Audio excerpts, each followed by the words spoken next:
Alors, il va y avoir deux premières présentations qui portent sur les eaux de la baie de l'Aiguillon et la troisième sur l'écologie des canards hivernants dans le Marais Poitevin et en Camargue. Il y a des gens de Camargue ici ce jour? Non? Il y a personne?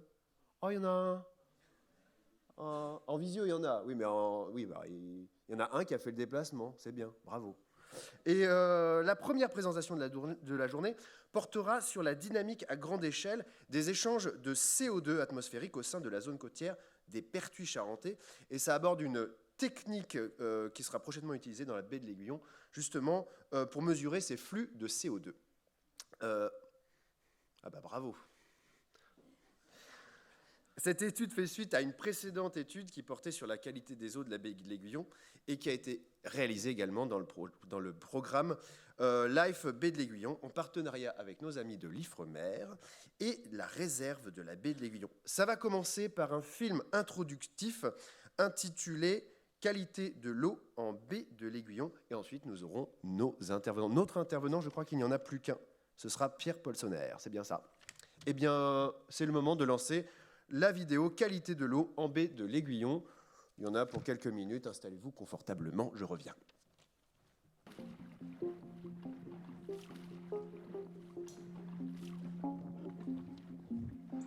En 2015, les gestionnaires de la réserve naturelle de la baie de l'Aiguillon sont venus nous voir au laboratoire, le laboratoire environnement ressources des Pertuis charentais, sur la qualité de l'eau en baie de l'Aiguillon. Je m'appelle Pierre Polsonner, je suis chargé de recherche à l'Ifremer, qui est l'Institut français de recherche pour l'exploitation de la mer. Je m'appelle Élise Coignot, je travaille à l'Office français de la biodiversité pour la réserve de la baie de l'Aiguillon. Dans le cadre du projet LIFE, l'eau a été analysée pour déterminer sa qualité. Donc c'est très important puisque la réserve de la baie de l'Aiguillon est caractérisée par divers enjeux. Donc la baie de l'Aiguillon est caractérisée par une biodiversité exceptionnelle et en plus elle est le siège de diverses activités, donc notamment l'activité conchilicole qui est réalisée donc, dans la baie de l'Aiguillon mais aussi dans le Pertuis breton. Nous avons donc construit un projet d'études et de recherche portant sur le continuum Marais Poitevin, baie de l'Aiguillon et Pertuis breton, au cours duquel nous avons suivi par des mesures sur le terrain en 2017 et 2018 la concentration de certains nutriments et de certaines formes du carbone transitant au sein de ce continuum. Donc, je m'appelle Louise Froud et je travaille pour la réserve de la baie de l'Aiguillon. Et là, on va aller changer une sonde sur la Sèvre niortaise. Donc, c'est une sonde STPS et c'est une sonde haute fréquence puisqu'elle prend des mesures toutes les 10 minutes. Donc, elle prend des mesures de température, de salinité et aussi de pression. Alors, les zones intertidales, c'est réellement les zones d'alternance qui subissent l'alternance des marées. Donc, par exemple, en ce qui nous concerne ici, on a 2 marées hautes et 2 marées basses. Donc, ce sont des zones qui s'exondent et s'inondent à chaque cycle de marée. Donc là, les données, elles alimentent l'étude Ifremer sur la qualité de l'eau. Ils ont par exemple étudié le décalage temporel entre les différentes stations, donc entre les points où on a mis des stations. Ça permet de voir le temps de déplacement des masses d'eau en fait en baie de l'Aiguillon. La problématique des zones intertidales, c'est qu'elles sont méconnues au niveau des processus, de ce qui s'y passe en termes de biologie, de physique, et pourtant elles sont très importantes au niveau du réseau trophique de ces systèmes. La colonne d'eau, c'est toute la masse d'eau en fait, qu'il y a entre la surface de l'eau et le sédiment. Et dans cette colonne d'eau, on trouve des molécules importantes qui sont appelées les nitrates. On analyse donc la qualité de l'eau pour essayer de comprendre en fait quelle est l'influence des apports d'eau douce dans la baie de l'Aiguillon et dans le Pertuis breton. Donc on analyse tous les composants de la qualité de l'eau. Donc que ce soit par exemple les molécules polluantes comme les pesticides ou les molécules qui sont apportées et qui sont essentielles comme par exemple le nitrate ou le phosphore. Alors, l'idée du projet Aiguillon, avec cet objectif très général de suivre les concentrations en nutriments et carbone, était de également de voir le lien entre cette qualité de l'eau et l'occupation du sol des bassins versants du Marais Poitevin. S'ils étaient plus agricoles ou si nous avions plus de prairies, ce qui est vraiment le cas au niveau du Marais Poitevin, qui est très diversifié, et également de voir l'influence de ces apports en nutriments et carbone sur effectivement la biodiversité de la baie de l'Aiguillon, qui est une vasière intertidale abritant des populations sauvages et cultivées de mollusques, notamment de moules. Donc de voir l'influence de ces apports terrestres en zone côtière et notamment sur la zone de la baie de l'Aiguillon et du Pertuis breton. Donc ces différentes études nous ont permis de démontrer donc les apports de ces deux molécules terrestres dans la zone côtière et les conséquences qui peuvent être liées. Et ces analyses vont nous servir après pour proposer des mesures de gestion pour essayer d'éviter ces apports importants dans la zone côtière. Bon, ce qui est sûr, c'est que les concentrations que nous avons mesurées, en particulier en azote, sont importantes et peuvent être importantes notamment en période hivernale. En période de forte pluviométrie, comme en 2018, nous pouvons atteindre des concentrations en matière azotée très importantes et comparables à ce que l'on peut trouver en Bretagne, par exemple, et qui sont des zones qui peuvent être à risque au niveau de ce nutriment.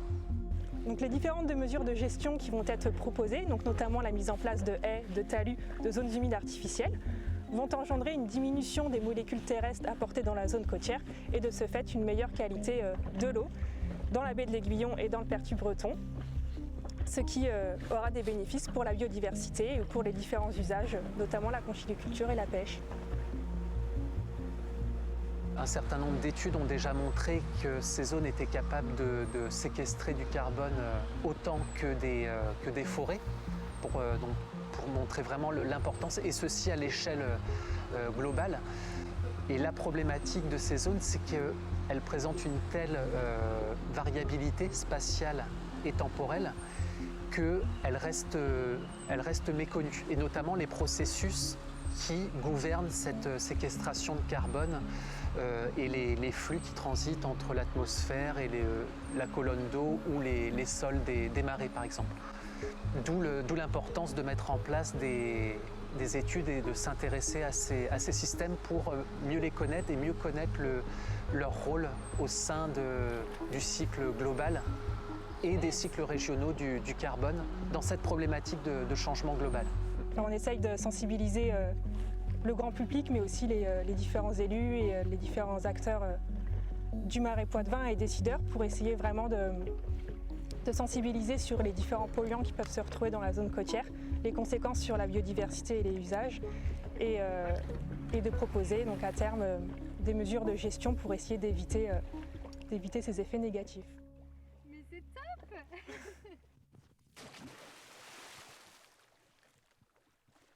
Eh bien, merci pour cette vidéo. Oui. Pierre, avant que tu montes sur scène, je suis désolé, j'ai complètement écorché ton nom de famille. Si, je suis désolé. Donc il y a un E, mais il se prononce pas, c'est Polsonar. Voilà, c'est ça. Bienvenue, tu vas nous... Alors, suis-toi, pardon. Alors moi, je suis là en touriste, ça te dérange pas? Non. Je vais vous voyez, tu vas me casser la gueule. Non. Pierre, tu vas nous parler des échanges de CO2 atmosphérique au niveau des Pertuis, c'est bien ça? Tout à fait, oui. Et tu auras besoin de cette télécommande, tu sais comment ça fonctionne? Là, oui, et tu vois, il y a un laser, alors faut pas le mettre dans la tête des gens, faut juste l'envoyer ici, parce que sinon tu peux leur faire perdre la vue. Pour le reste, tu as à peu près un quart d'heure, et on gardera 5 minutes de questions pour toi, Pierre, à la fin de ton intervention.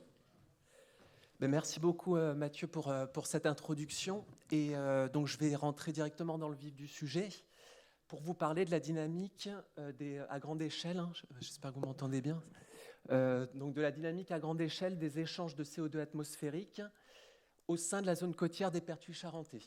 Donc très brièvement, c'est cette diapositive au niveau du contexte pour vous expliquer que la présentation que je vais vous faire vient vraiment en continuité de ce programme LIFE et des travaux que l'IFREMER a menés, comme Mathieu l'a rappelé, sur les aspects qualitatifs et quantitatifs de l'eau le long du continuum Marais Poitevin, Baie de l'Aiguillon, Pertuis-Breton, dont mon collègue Jonathan Deborde et Johan Leroy de l'EPMP également présenteront le volet quantitatif juste après moi.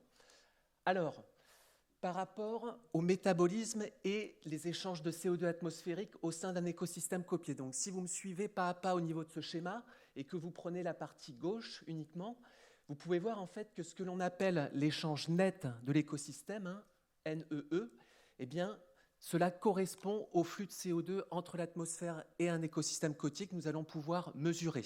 Et donc, en absence d'eau, par exemple une situation de marée basse hein, pour une zone intertidale, eh bien, cette NEE qui correspond en fait à la NEP du compartiment benthique, qui est en fait la différence entre la production primaire, l'activité photosynthétique, par exemple des végétaux, des présalés, et leur respiration. Donc ça, c'est le schéma assez simple. En fait, ce qui se passe, c'est que, par exemple, pour une zone intertidale ou même des marais tidaux, si vous regardez la partie droite du schéma maintenant, on a quelque chose de beaucoup plus complexe. La NEE correspond toujours finalement aux échanges de CO2 atmosphérique que nous allons pouvoir mesurer, hein, et ce dont je vais vous parler durant cette présentation.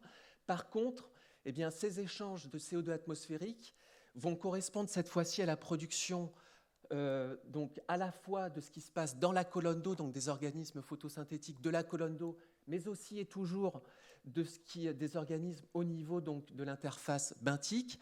Mais ils vont également correspondre aux échanges et notamment à l'export terrestre de carbone, par exemple en provenance hein, des bassins versants, hein, donc ça fait lien aux travaux et à la diapositive précédente. Également donc les échanges avec les masses d'eau océaniques et effectivement, très important, l'ensemble des processus et des stocks de carbone au sein des compartiments biologiques, mais aussi sédimentaires. Hein. Je reviendrai sur cette notion de carbone bleu. Donc finalement, vous voyez des processus extrêmement complexes, une très forte variabilité qu'il faut vraiment prendre en compte. Et quand nous mesurons cette captation, par exemple, de CO2 entre l'atmosphère et un système côtier, eh bien, nous intégrons l'ensemble de ces processus. Et avec eh bien, mes différents collègues, Yves Frémer ou de l'Université de La Rochelle ou de Nantes, eh bien, nous pouvons avoir une vision très intégrative de ce qui se passe sur ces systèmes. Alors, simplement deux autres définitions hein, pour terminer ce contexte. Ce qu'on appelle la captation, hein, donc c'est réellement les échanges de CO2 entre l'atmosphère et un système côtier. Vous avez représenté ici eh bien, les flux de CO2 à l'échelle globale en pétagrammes de carbone par an, donc 10 puissance 15 grammes de carbone par an, pour différents systèmes côtiers. Et vous pouvez voir en fait que nous avons des valeurs extrêmement variables, des valeurs négatives, par exemple en bleu pour l'océan ouvert, mais aussi pour ce qui nous concerne les zones humides, où là, ça caractérise vraiment leur potentiel de captation de CO2. Et au contraire, d'autres systèmes comme les zones estuariennes, ici en bleu clair, ou encore eh bien, les lacs ou les rivières, des valeurs positives hein, d'échange de CO2 atmosphérique, ce qui traduit le caractère source de ces systèmes, hein, du fait d'une dégradation importante de matière organique dans ces systèmes. Cette captation de CO2, ou en tout cas ces échanges hein, de CO2, captation ou relargage, va de pair avec ce qu'on appelle la séquestration de carbone, ou le blue carbone, en fait, c'est le CO2 atmosphérique qui va être intégré au sein de différents écosystèmes côtiers, que ce soit les marais salés, les mangroves ou encore les herbiers. Donc vraiment le carbone stocké au sein de la biomasse vivante ou morte, hein, donc dans les sols, par exemple, des marais. Et comme vous pouvez le voir aussi ici, eh bien, ce potentiel de séquestration pour les écosystèmes carbone bleu est extrêmement important par rapport à des forêts, qu'elles soient tempérées ou tropicales. Je m'arrête au niveau des définitions et donc je rentre par rapport à, voilà, aux travaux que nous avons pu mener donc, depuis un certain nombre d'années. Alors, ouais, bon, c'est pas très grave pour l'animation. En fait, si vous voulez, depuis un certain nombre d'années, hein, nous nous sommes intéressés, donc avec mon laboratoire Ifremer et aussi et surtout avec nos partenaires de l'Université de La Rochelle, de l'Université de Nantes ou encore de l'INRA de Bordeaux, donc à cette dynamique du carbone. Nous avons pu suivre par exemple dans le cadre de l'ANR Pampas porté par l'Université de La Rochelle ou encore du projet LEF d'ici demain Ifremer, aux zones de marée. Donc, ce sont des projets assez, même très pluridisciplinaires, mais avec mon laboratoire Ifremer, nous nous sommes attachés à cette dynamique du carbone. Également le marais de Tadon que vous avez ici, ou encore les marais doux ou salés de la réserve de Mouèze au Léron. Et effectivement, je ne l'ai pas dit, les marais du Fier d'Ars, hein, donc conjointement aussi, hein, je le rappelle, avec nos collègues de la LPO. Dans le cadre d'un autre projet CNES Tosca porté par l'Université de Nantes, IPEDI, nous avons pu nous intéresser à la dynamique du carbone au niveau de la vasière de Brouage. Et c'est finalement ces données-là, à la fois du Fier d'Ars et de la vasière de Brouage, que je vais vous présenter maintenant. Alors, ouais, c'est bizarre, il y avait des animations normalement, mais tout vient sur la diapositive. Donc, suivez-moi pas à pas, hein, parce que ça fait des diapos un peu... Là, c'est chargé, hein, je te cache pas. Ouais. Normalement, c'est moins chargé. Enfin, ça devient chargé à la fin. Mais... Alors, si vous me suivez et que vous suivez le laser, donc finalement, nous avons positionné ce qu'on appelle des capteurs dédits covariance atmosphérique. Alors, je vais vraiment vous expliquer ce que c'est. Un système, donc depuis l'été 2019, dans le cadre de l'ANR Pampas, hein, au niveau d'un présalé, hein, des Bossis perdus, qui est localisé donc, au niveau de la partie maritime de la réserve de l'îlot des Niches. Donc un site superbe hein, qu'un certain nombre d'entre vous, même un grand nombre, connaissent. Hein. Donc vous l'avez représenté ici. Et vous avez donc les capteurs de l'édit covariance hein, que nous avons montés donc, depuis cet été 2019 au niveau d'un mât, à environ 3 mètres de hauteur, sur ce site très contrasté donc, en termes d'apport d'eau par la marée. Donc avec un site hein, voilà, qui est quand même à majorité terrestre, hein, à 70% du temps, où l'eau reste en fait dans les chenaux principaux, mais à très fort coefficient, hein, comme vous l'avez ici en avril 2021, eh bien, l'ensemble du site est recouvert par l'eau. Donc finalement, des capteurs, les principaux capteurs de l'édicovariance, il faut s'imaginer en fait une petite station, une station météo assez importante avec un anémomètre ultrasonique qui mesure les vitesses et directions du vent dans les 3 composantes de l'espace et un capteur de CO2 qui mesure les concentrations de CO2. Nous avons déployé également un système similaire au niveau de la vasière de Brouage hein, que vous avez localisé ici, juste au sud de l'estuaire de la Charente. Je ne rentre pas dans le détail du système hein, puisque c'est exactement un système semblable à celui des Bossis perdus. Par contre, j'insiste vraiment sur entre guillemets, la plus-value hein, de ces mesures qui sont extrêmement rares et qui nécessitent vraiment un travail très important, que ce soit déjà pour l'obtention des autorisations, mais aussi en termes de coût des capteurs et aussi et surtout par rapport à la mise en place, que ce soit au niveau des Bossis perdus ou en zone intertidale où en fait cette technique est très utilisée dans les écosystèmes terrestres et en fait nous, et en particulier c'est vrai que moi depuis mes travaux de thèse, nous l'adaptons finalement à des zones intertidales, ce qui est vraiment extrêmement compliqué et grâce vraiment à l'aide de mon laboratoire, des universités et également de nos collègues de la LPO, eh bien nous avons été en mesure d'avoir des séries en simultané en 2021, également en octobre 2020 et en 2021, donc de mars à fin juin, ce qui est vraiment très très rare. Donc j'en profite à nouveau pour remercier hein, tous les collègues qui permettent de réaliser ce travail. Alors, en termes de résultats, donc là aussi pas d'animation, j'ai pris l'exemple du printemps 2021. Vous avez donc les séries temporelles hein, sur cette saison printanière en 2021, avec la série chronologique en brun, ce sont les données qui correspondent à la vasière, et en vert, les données qui correspondent au marais. Donc vous avez effectivement donc, le PAR, hein, le rayonnement photosynthétiquement actif sur le premier graphique. Hein. Voilà où vous pouvez voir l'alternance des jours et des nuits, hein, tout simplement avec des variations importantes. Hein. Je ne rentre pas forcément dans le détail pour gagner un petit peu de temps. Vous avez sur le deuxième graphique les hauteurs d'eau qui là sont des paramètres très importants sur le contrôle des flux, avec un site de Brouage en marron, vous voyez donc des hauteurs d'eau allant jusqu'à 4 mètres hein, de hauteur, avec un cycle de 2 marées hautes, 2 marées basses par jour. Un site finalement immergé 80% du temps, avec des hauteurs d'eau différentes, contrairement donc au site des Bossis perdus, donc du site de marée, avec des hauteurs d'eau allant jusqu'à 2 mètres, et je vous l'ai dit, un site à majorité terrestre, 70% du temps.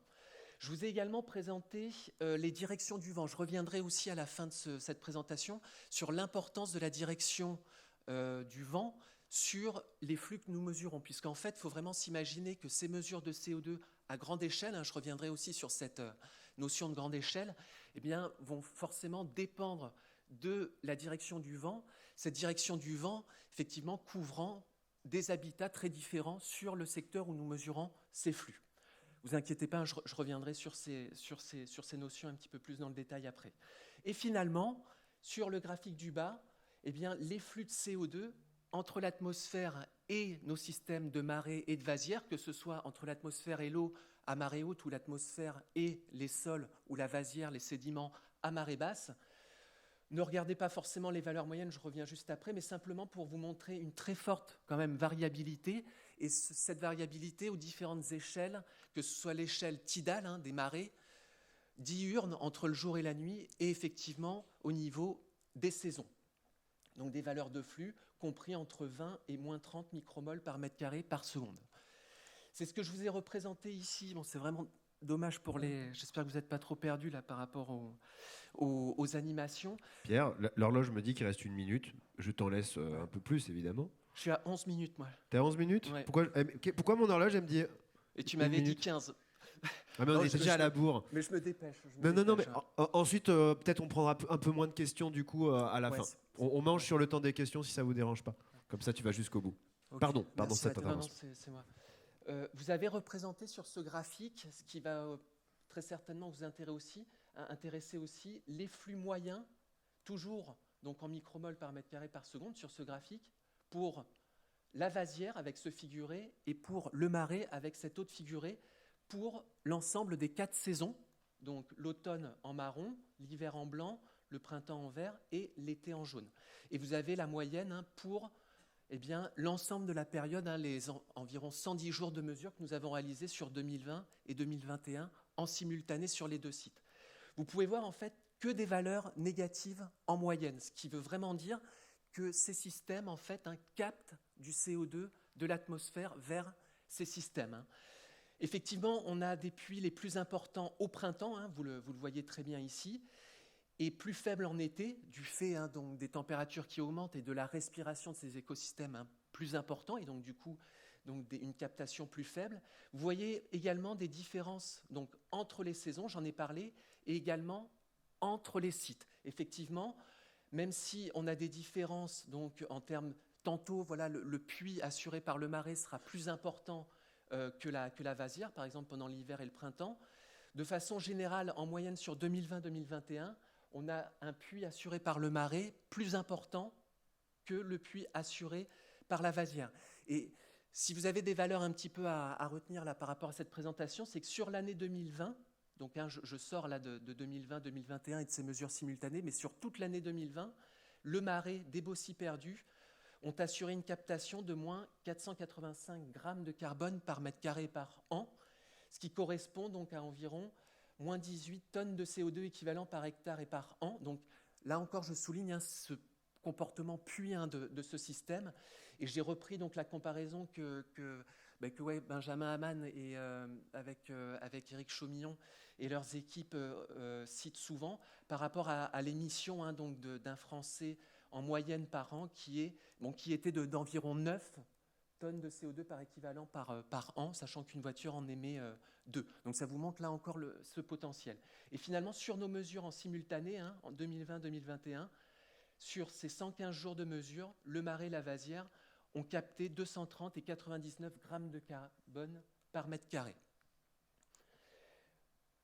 Je vais passer, parce que sur la dernière version de la diapositive, là, j'avais retiré cette diapositive. Je voulais simplement vous revenir sur avant de terminer cette présentation, sur les facteurs de contrôle et notamment les habitats qui contrôlent ces flux de CO2. Parce que je parle beaucoup de flux, mais finalement, derrière, vous l'avez compris, ce sont des processus physiques, biologiques qui gouvernent ces flux.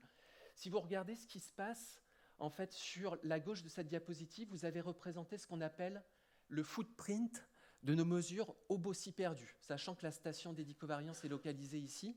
En fait, le footprint, c'est la surface autour de notre mât de mesure représentative des flux qu'on mesure. Et finalement, en fonction de telle ou telle direction de vent, je vous ai mis les différents secteurs, eh bien, nous allons pouvoir mesurer des flux correspondant à tel secteur d'habitat. Et en fait, ce qui est très intéressant sur cette diapositive, c'est que, en fait, nous avons pu montrer que entre ce secteur est-nord-est et ce secteur ouest-sud-ouest, à marée basse le jour, au printemps 2020, eh bien, nous avions un puits plus important sur ce secteur en comparaison à celui-ci, avec un couvert d'habitat beaucoup plus représenté par les spartines et les obionnes que les vasières à hauteur de 37% sur ce secteur. Et même chose durant l'été, quand en fait on double la surface représentée par les obionnes de 37 à 60%, là aussi nous avons un puits plus important sur ce secteur que sur l'autre. Et j'insiste, tous paramètres environnementaux confondus, ne variant pas par ailleurs. Donc on a vraiment un contrôle de ces habitats sur nos flux. Voilà. Et on a très rapidement la même chose au niveau de la vasière de brouage, où nous avons pu mettre en évidence, en fait, on a des habitats différents autour du mât. Et si vous regardez la couleur verte ici, c'est sur la vasière en automne 2020, le puits assuré par un secteur devant, donc c'est ce secteur-là, majoritairement représenté par des huîtres, des récifs d'huîtres sauvages, nous avons un puits le plus faible. Voilà. Pour terminer cette présentation, je voulais simplement vous citer le projet La Rochelle Territoire Zéro Carbone. Le vice-président de la CDA en a parlé tout à l'heure, et en particulier l'axe carbone bleu qui est porté par la CDA de La Rochelle et notamment Christine Dupuis au niveau de l'université de La Rochelle, où en fait, à partir on a déjà mené un certain nombre d'actions donc au niveau des pertuis charentais, mais pour faire le lien avec les précédents travaux du cadre du LIFE, nous allons à partir donc de la rentrée après cet été donc 2022 mettre en place ce même type de système au niveau du continuum Marais Poitevin baie de l'Aiguillon, donc des présalés de la baie de l'Aiguillon et du Marais Poitevin, donc avec nos collègues là aussi de la réserve de la baie de l'Aiguillon, pour justement bien continuer nos mesures et qualifier et quantifier ce potentiel de captation suivant effectivement la typologie des écosystèmes. Sachez que par ailleurs, d'autres mesures sont actuellement menées, que ce soit avec le port de plaisance de La Rochelle, aussi au niveau du marais de Tadon depuis un certain nombre d'années, et également au niveau de l'herbier de Zoostère. Voilà. Je tiens, pour terminer, vraiment remercier à nouveau les organisateurs de ce colloque, le Parc naturel régional et puis nos collègues de la réserve de la baie de l'Aiguillon. C'est toujours avec plaisir de venir présenter nos résultats. Et aussi, je l'ai dit, l'ensemble de mes collègues IFREMER et hors IFREMER qui ont permis de réaliser ces mesures. Voilà. Merci. Merci Pierre-Paul Senard. Oh, il y a une coccinelle sur la scène. C'est pas mignon. Merci de nous avoir rappelé l'importance de ces zones côtières pour la captation du CO2. Moi, je ne suis pas un spécialiste, mais j'ai quand même compris, donc c'est que tu as bien expliqué. Oh, il la ramasse, c'est pas choubidou ça. Regardez-moi ça. Nous aurons le temps de prendre une question pour Pierre concernant sa présentation, mais rien ne vous empêche d'aller à sa rencontre autour d'un café tout à l'heure pour avoir plus d'informations. On est aussi là pour se rencontrer hors du cadre de cette salle. Il y a une main qui s'est levée en premier, donc je vais vous... est-ce que c'est... Il y a même un micro qui parvient jusqu'à vous, monsieur. On vous écoute. Merci pour votre exposé. Une question, est-ce qu'on peut, sans universaliser, faire un peu d'heuristique par rapport à vos données recueillies à l'îlot des Niges, au Bossie perdu? Si l'été, la captation de carbone est au minimum, vraiment très congrue, est-ce que dans un cadre de dérèglement climatique avec surchauffe globale, ça va être la même chose? Ce qu'on peut constater déjà dans les écosystèmes forestiers, c'est-à-dire que ces augmentations de température conjuguées à des sécheresses fait que la captation de carbone diminue. Merci beaucoup, monsieur, pour votre question. Ouais, c'est une question très, très intéressante. C'est vrai que j'en ai pas beaucoup parlé, mais par rapport, effectivement, que ce soit l'augmentation des fréquences des événements extrêmes ou, effectivement, vous l'avez dit, des hausses de température, on a des éléments de réponse dans le sens où quand on commence à faire du pluriannuel, comme on l'avait vu là pour le projet Aiguillon dans le cadre du LIFE entre l'année 2017 et 2018 où les pluviométries étaient très différentes, du coup, au travers de nos mesures, on pouvait voir un petit peu les différences que l'on avait. Donc, j'ai envie de répondre qu'il faut vraiment augmenter nos mesures dans le temps. Alors, moi, j'insiste beaucoup sur les échelles courtes, temporelles, jour, nuit, marée, saison, mais aussi l'interannuel pour mieux savoir ce qui se passe. Et ce qui est intéressant avec le site des Bossis perdus, alors pas tellement en termes de température, mais par rapport à ces gradients d'inondation en fonction des différentes hauteurs d'eau, c'est la diapositive que j'ai zappée, mais on a montré et on montre clairement, d'autres collègues aussi par ailleurs, mais au niveau des Bossis perdus, que dès que l'eau revient sur les sites, eh bien, les flux de CO2 sont beaucoup moins importants. Alors ça se traduit à la fois en termes de photosynthèse, mais aussi de respiration.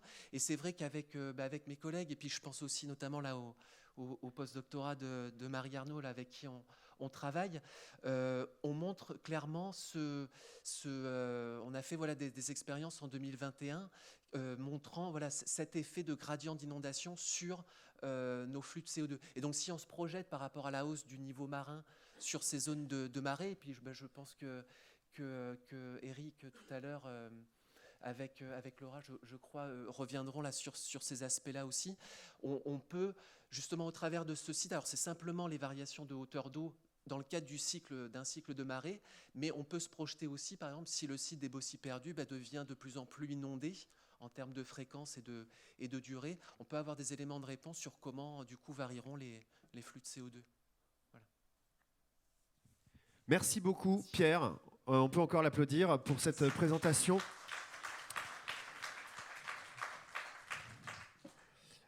On va un peu sortir du CO2, non sans passer par un fun fact.